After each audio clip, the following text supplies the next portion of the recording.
ಇಂದು ಜಿಲ್ಲಾ ಮಟ್ಟದ ಜನಸ್ಪಂದನ ಕಾರ್ಯಕ್ರಮವನ್ನು ನಾವು ಬೇಲೂರು ತಾಲೂಕಿನಲ್ಲಿ ಹಮ್ಮಿಕೊಂಡಿದ್ದೇವೆ.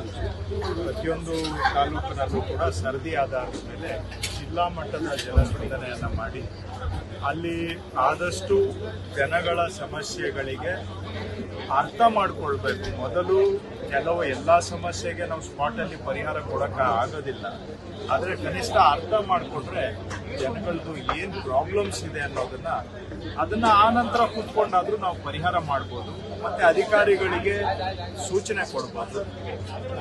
ಎಷ್ಟೋ ಬಾರಿ ಜನಗಳ ನಿಜವಾದ ಸಮಸ್ಯೆ ಏನು ಅನ್ನೋದೇ ನಮ್ಗಳಿಗೆ ಗೊತ್ತಿರೋದಿಲ್ಲ. ಬರೀ ಆಫೀಸಲ್ಲಿ ಕೂತ್ಕೊಂಡು ನಾವು ರಿವ್ಯೂ ಮೀಟಿಂಗ್ ಮಾಡಿ ಡೈರೆಕ್ಷನ್ ಕೊಟ್ರೆ ಅದು ನಾವು ಏನ್ ತಿಳಿದಿರುತ್ತೆ ಅದ್ರ ಮೇಲೆ ನಾವು ಮಾಡ್ತೀವಿ. ಆದ್ರೆ ಜನಗಳ ಸಮಸ್ಯೆನೇ ನಮ್ಗೆ ಸರಿಯಾಗಿ ತಿಳಿದಿಲ್ಲ ಅಂತ ಹೇಳಿದ್ರೆ ಸಮಸ್ಯೆ ಪರಿಹಾರ ಮಾಡ್ಲಿಕ್ಕೆ ಆಗೋದಿಲ್ಲ. ಹಾಗಾಗಿ ಮುಖ್ಯ ಉದ್ದೇಶ ಜನಗಳ ಸಮಸ್ಯೆಗಳು ಏನು ಅನ್ನೋದನ್ನ ಅರ್ಥ ಮಾಡ್ಕೊಳ್ಳೋದು.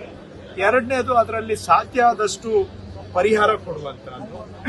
ಕೆಲವು ಪರಿಹಾರ ಕೊಡೋದಕ್ಕೆ ಆಗದೇ ಇರುವಂತಹದ್ದು ಕೂಡ ಇರಬಹುದು. ಆದ್ರೂ ಕೂಡ ಜನ ಕನಿಷ್ಠ ಅವರಿಗೆ ನೇರವಾಗಿ ಜಿಲ್ಲಾ ಮಟ್ಟದಲ್ಲಿ ಅಧಿಕಾರಿಗಳಿಗೆ, ಮಂತ್ರಿಗಳ ಗಮನಕ್ಕೆ ತರೋದಕ್ಕೆ ಇದೊಂದು ಅವಕಾಶ. ನಾವು ಆಫೀಸಲ್ಲಿ ಕೂತು ಏನೇ ಕೆಲಸ ಮಾಡಿದ್ರು ಕೂಡ ಎಲ್ಲಿವರೆಗೂ ನೇರವಾಗಿ ಮುಕ್ತವಾಗಿ ಜನಗಳಿಗೆ ಬಂದು ಅವ್ರ ಸಮಸ್ಯೆ ಹೇಳ್ಕೊಳ್ಳೋದಕ್ಕೆ ಅವಕಾಶ ಕೊಡೋದಿಲ್ಲ, ಅಲ್ಲಿವರೆಗೂ ಬಹುಶಃ ನಾವು ಸಕ್ರಿಯವಾಗಿ ಕೆಲಸ ಮಾಡ್ಲಿಕ್ಕೆ ಆಗೋದಿಲ್ಲ.